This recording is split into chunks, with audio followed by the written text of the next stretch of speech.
D'aussi loin que je me souvienne, la mode ça m'a toujours passionnée.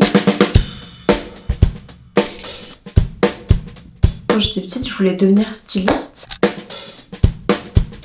C'est un domaine qui a toujours été présent à la maison. Ma sœur est devenue couturière et ma mère utilisait sa machine à tricoter dans le salon. Des fois j'ai des élans créatifs où j'ai hyper envie de coudre. J'ai un projet en tête depuis hyper longtemps qui me semble pas trop compliqué. Je vous emmène avec moi dans cette conception de jupe plissée à nouer sur le côté. Est-ce que j'ai suffisamment de jeans pour pouvoir le faire directement? Je ne sais pas. Mais en tout cas je vais d'abord faire la toile. Si je dead ça avec la toile, j'aurais très envie d'utiliser quand même. Je le peins sur la planche. Alors étudions le terrain ensemble. Il faut que je mesure ma taille en premier en gardant mes vêtements parce que de toute façon c'est plutôt quelque chose que je vais mettre par-dessus un pantalon. J'ai calculé que au niveau de la taille ça allait faire 90. Au niveau de la longueur, ça va être à hauteur du genou je pense. Je dirais 50. Sauf qu'il va me falloir des centimètres en plus pour les plis. Je vais faire un petit croquis je pense.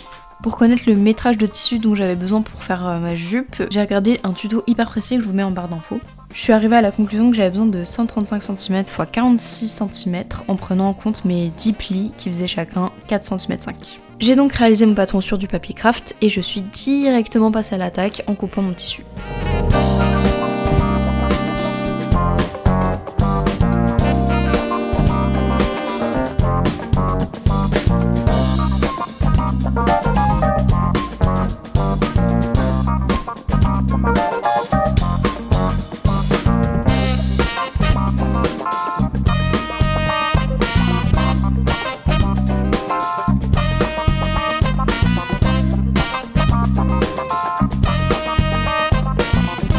Est-ce que vous avez la vision? Moi, j'ai la vision. Partie sur une double bande, une en tissu et une en dentelle, parce que ça c'est vraiment ma DA en ce moment. Depuis un an, j'utilise des bandes en broderie en guise de ceinture et je trouve que ça rajoute grave un truc au tenue. Alors j'ai grave été saoulée parce que à ce moment-là, ma machine elle a complètement bugué, j'arrivais plus à faire des coutures droites. C'est le moment de faire une pause méritée. À l'occasion de la semaine de l'art, j'ai été voir une expo avec deux amis, c'était trop chouette. C'était The Saloon Paris by Nada and the Community à Paris dans le 10e. C'était hyper cool. Et le salon c'est un modèle collaboratif qui réunit le meilleur de l'art contemporain et il y avait plein d'artistes différents, plein de disciplines différentes, il y avait beaucoup de mix média, c'était très chouette à voir. Je suis rentrée chez moi pour réattaquer mes petites activités créatives puisque je ne fais que ça en ce moment. J'adore la couture mais quand je fais des sessions couture elles sont hyper courtes, j'ai remarqué ça il y a pas longtemps. Je fais beaucoup d'erreurs et il faut que je rattrape mes erreurs systématiquement, ce qui est intéressant parce que j'apprends plein de trucs. Je vais repasser ma petite peinture, j'ai commencé de nouvelles toiles, j'ai été acheter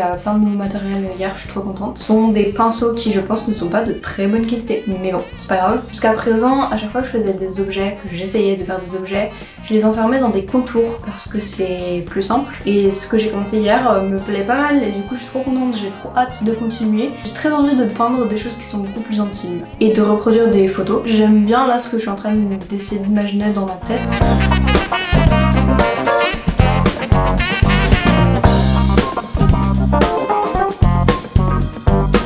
Petite scène de vie, je vais continuer le synthé, je vais commencer l'écran aussi je pense. Et ça serait bien que je fasse le clavier aussi. Le problème c'est que pour l'instant j'ai pas de pinceau assez fin.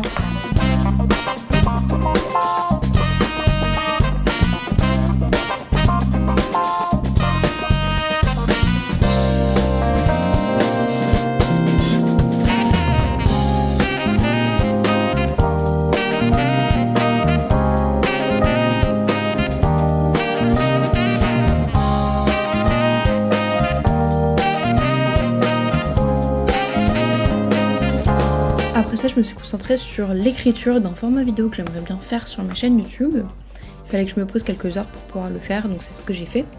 Et j'étais très contente de le finir en entier. Donc je sais pas du tout quand ça pourra se faire, j'espère très bientôt, mais au moins c'est fait. J'espère que cette mini vidéo vous aura plu. Je vous retrouve très bientôt pour un format beaucoup plus long, je vous le promets. En attendant, gros bisous.